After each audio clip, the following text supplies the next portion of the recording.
Welcome to Lowcountry Lowdown. I'm Lindsay Hausman.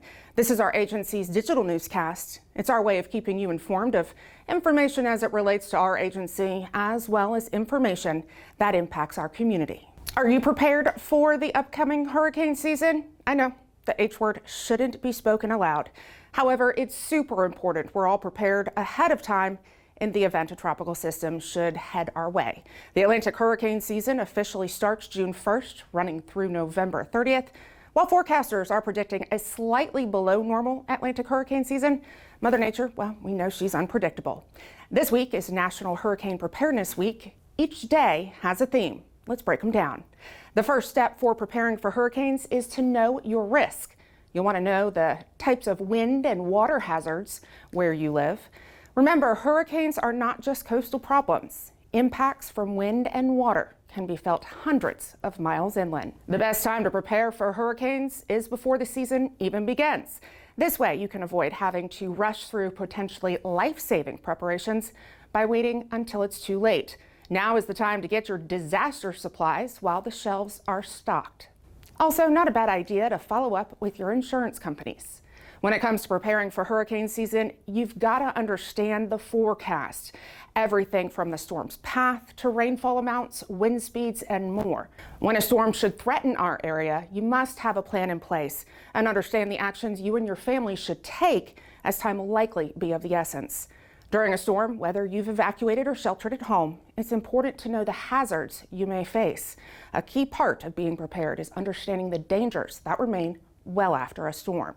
Today is the day to take action to be prepared for when the worst happens. To make it easier for you, we basically created a one-stop shop on our website. That's bcso.net, and then click on the Storm Center tab.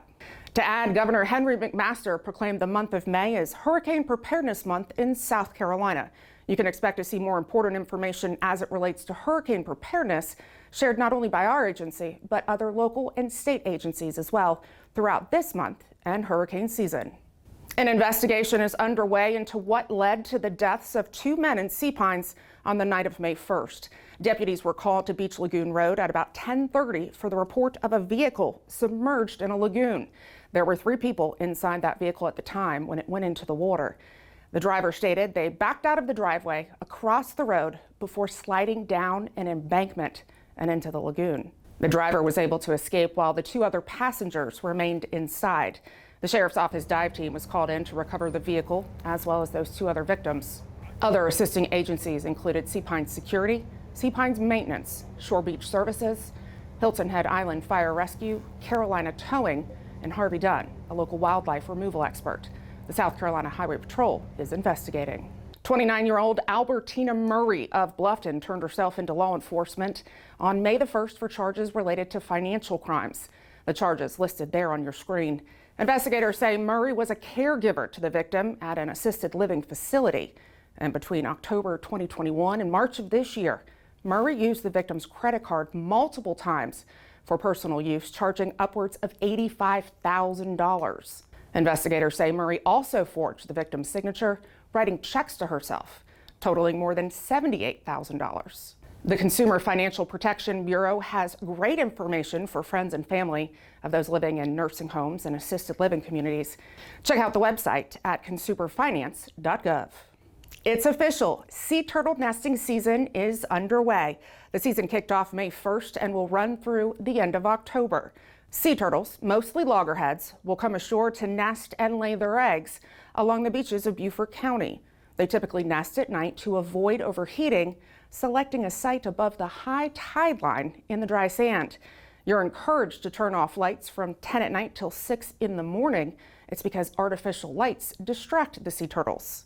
Interested in learning more? Sea Turtle Patrol Hilton Head Island is a nonprofit organization dedicated to educating the public as well as monitoring sea turtle nesting and hatching activities on the island.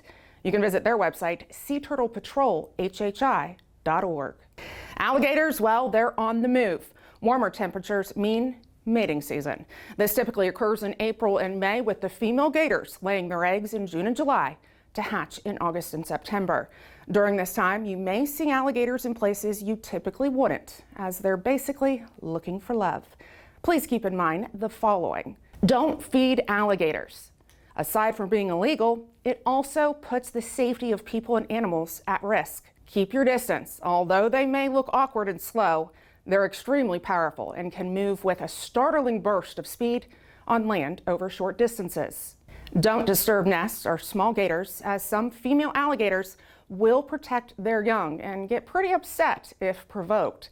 Keep your children and pets away from alligators. This means staying away from the water's edge. Remember, to an alligator, a splash potentially means a food source is in the water. We have several traffic alerts to share. This week, crews have been conducting road work across the county as part of the Beaufort County 2023 Pavement Rejuvenation Program. As a result, daily lane closures or delays have been in place. On Thursday and Friday, crews will be working at various locations on the island. They're listed there on your screen. On Saturday, the Taste of Beaufort 5K. This race starts at 8 a.m. on Bay at Newcastle. It then winds through Beaufort's historic downtown and then over the Woods Memorial Bridge. During this time, the Woods Memorial Bridge will be closed. Traffic control will be set up along the race route. We just ask that you avoid the area if possible during the morning hours. And on Sunday, the annual Pedal for Kids is taking place on Hilton Head Island. The event, benefiting the Boys and Girls Club of Hilton Head Island, begins and ends on Pope Avenue at Celebration Park. This race will impact most of the major roads on the island, as about 700 cyclists are expected to participate. Deputies will be along the routes to ensure cyclist safety as well as motorists. You can expect cyclists on the road starting at 7:30 in the morning and running through early afternoon. Cinco de Mayo is Friday, followed by the Kentucky Derby on Saturday. While these 2 days are typically celebrated with food and cocktails, we urge you to enjoy yourself responsibly. Please designate a driver if you plan on having a few drinks, or use a rideshare service. On Friday, April 28th, members of our agency participated in the Prom Promise at Beaufort Academy. Prom Promise is a student's pledge to family, friends, and their school that they won't drink, do drugs, or drive distracted on prom night.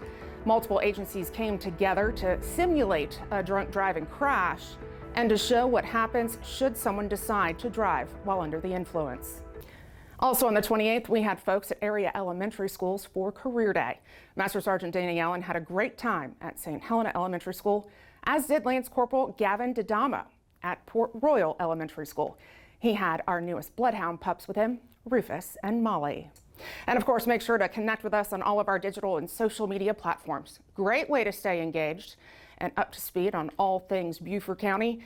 And also, if you haven't already done it, how about download the Everbridge app? Many of you may know it as Nixle. This app allows you to subscribe to agencies in your area to receive alerts that may impact you. And as always, have any questions about our social or digital media platforms, you can feel free to reach out to me. My email is lindsay.hausman@bcgov.net. Hope you found this episode of Lowcountry Lowdown beneficial and informative. We'll see you next week. Stay safe.